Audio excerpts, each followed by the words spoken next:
দেখো ধুবড়ী ফুলবাড়ি ব্রিজের গাড়ি, দেখো একটা গাড়ি খারাপ হয়েছে আর একটা ক্রেন গাড়িতে দেখো উঁচা করে আছে। দেখো এই যে সামনে যে তোমরা দেখতে পাচ্ছ সেটা দেখো একটা কিন্তু খারাপ হয়েছে আর একটা ক্রেন গাড়িতে দেখো উঁচা করে আছে। দেখো ও চেনটা চেঞ্জ করে আছে। দেখো কত ধরনের গাড়ি এই ফুলবাড়ি ব্রিজে কাজ করতেছে। এই গাড়িগুলো দেখো আগে কোনোদিন দেখি নাই এই ধরনের গাড়ি। আর এখন দেখো সবসময় কিন্তু এই জায়গাতে যাতায়াত করি, এখন কিন্তু দেখা যায় এই গাড়িগুলা। আর এই ব্রিজে কিন্তু বহুত ধরনের কিন্তু গাড়ি আছে।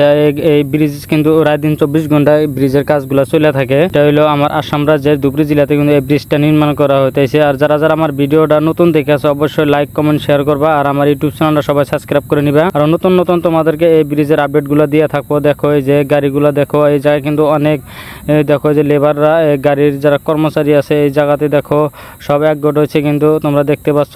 ধুবড়ী ফুলবাড়ি ব্রিজে দেখো সেকেন্ড সেগমেন্টের কাজ কত সুন্দরভাবে এই ব্রিজের কাজগুলো করে গেছে দেখতে পাচ্ছ। এই যে একটা ব্রিজের পোস্টের উপরে কিন্তু এই সেকেন্ড সেগমেন্ট কাজ করে গেছে, কিন্তু আরেকটা পোস্টের উপরে কিন্তু বাকি আছে।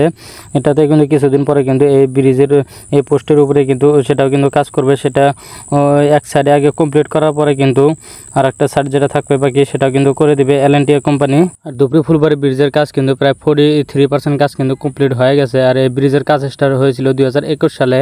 আর এই ব্রিজের কাজ কমপ্লিট করে দেবে 2028 সালের ভিতরে কিন্তু এই L&T কোম্পানি কিন্তু এই ধুবড়ী ফুলবাড়ি ব্রিজের কাজ কিন্তু কমপ্লিট করে দিবে। আর এই ব্রিজ কমপ্লিট হলে সবচেয়ে সুবিধা হবে শালমারা সমষ্টির মানুষের, কারণ তারা কিন্তু এই ধুবড়ী যারা যাতায়াত করে অনেক কিন্তু কষ্টতে যাতায়াত করে, এই লঞ্চ বা জাহাজ দিয়ে কিন্তু যাতায়াত করতে হয়। আর মেঘালয় মানুষেরও কিন্তু অনেক সুবিধা হবে ব্যবসা বাণিজ্যের ক্ষেত্রে।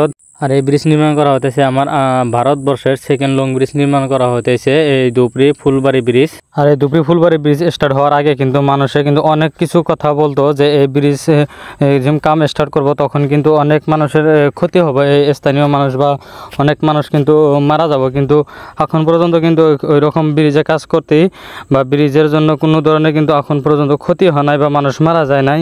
যারা এই ফুলবাড়ি টেম্পোরারি রাস্তা দিয়ে যারা ফুলবাড়ি বা মানকাচর যারা যাতায়াত করতো তারা কিন্তু অতি শীঘ্রই কিন্তু তারা যাইতে পারবে। কিছুদিন পরে কিন্তু তারা এই ব্রিজ দিয়ে কিন্তু যাতায়াত করতে পারবে, কারণ এই টেম্পোরারি রাস্তাগুলো যেগুলো আছে সেগুলো কিন্তু তারা ঠিক করে আছে, কিছুদিন পরে কিন্তু যাতায়াত করতে পারবে। যারা আমার ভিডিওগুলো দেখে থাকো তোমরা কমেন্ট করে জানাবা তোমাদেরকে ব্রিজের কোন সাইডের আপডেটগুলো লাগে। আমি এই কমেন্ট অনুযায়ী তোমাদেরকে আমি এই ব্রিজের আপডেটগুলো দিয়ে থাকবো। আর কী ধরনের ভিডিও লাগে সেটাও কমেন্ট করে জানাবা, তোমাদেরকে আমি সেই ধরনের ভিডিওগুলোও দিব।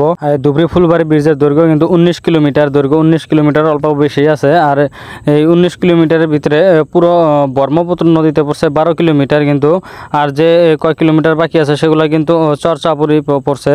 আর এই ব্রিজটা কিন্তু সবচেয়ে কিন্তু ব্রহ্মপুত্র নদীতে কিন্তু বেশি পড়ছে। আরও যে ব্রিজ যে নির্মাণ করছে অন্য অন্য জায়গাতে সেগুলোতে কিন্তু ওইরকমভাবে বড় নদী পড়ে নাই। আর একটা ব্রিজ নির্মাণ করছে সেটা হলো আমার ভারতবর্ষের ভিতরে 1 নম্বর লং ব্রিজ নির্মাণ করা হয়েছে, সেটা হলো মুম্বাই সাগরে সেটা নির্মাণ করা হয়েছে। সেটা হলো 21 কিলোমিটার দৈর্ঘ্য। আমার এই ধুবড়ী ফুলবাড়ি ব্রিজের চাই 2 কিলোমিটারের কিন্তু বেশি।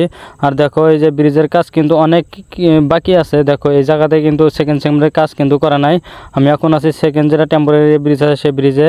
আর দেখো এই জায়গাতে কিন্তু ওই যে নদীর পাড়ের দৃশ্যগুলো দেখো, এই যে নদীটা যে দেখতে পাচ্ছ এই নদীটা কিন্তু রাস্তা কিন্তু বান্ধা আছে L&T কোম্পানি, যেহেতু এই নদীর মধ্যে যেগুলো বালুচরে যেগুলো পোস্ট আছে সেই পোস্টের কাজ করার জন্য কিন্তু একটা নদী ছিল ছোট, সেই নদীগুলো কিন্তু বাঁধ দিছে। আর সামনে যে নদীটাতে তোমরা দেখতে পাচ্ছ এই নদীতে কিন্তু কিছুদিন আগে কিন্তু একটা ছেলে কিন্তু মারা গেছে এই নদীতে গাও ধুতে এসে। আর যারা টাউন অঞ্চলে থেকে যারা আসো এই ব্রিজে ঘুরতে, কিন্তু যারা সাঁতার জানো না এই ব্রিজের এই ব্রহ্মপুত্র নদীতে কিন্তু কোনোদিনও গাও দিও না, কারণ এই নদীতে কিন্তু গাও দিলে কিন্তু সাঁতার জানতে লাগবে, কারণ নদীতে বেশি পানিতে পড়ে গেলে কিন্তু একদম ধারে কিন্তু নিয়ে যাব। আর এই জায়গাত কিন্তু অনেক পানি থাকে, এখন কিন্তু অল্প শুকায় গেছে, কিছু কিছু জায়গায় কিন্তু অনেক পানি, কিন্তু সাঁতার জানতে লাগবে। সাঁতার না জানলে কিন্তু দেখো যে বালুচরের যেগুলো পোস্ট উঠায় রাখছে সেগুলো কিন্তু বাকি আছে। খালি এই যে একটা পোস্টের কাজ কিন্তু করে আছে, একটা পোস্টের কাজ করার পরে কিন্তু ওগুলা কিন্তু করবে, কিছু বাকি আছে। তোমরা দেখতে পাচ্ছ এই যে অনেক সুন্দরভাবে কিন্তু L&T কিন্তু কোম্পানি কাজ করে আছে, এই রাস্তাগুলা বানায় আছে, এই টেম্পোরারি যেগুলো রাস্তা বানাচ্ছে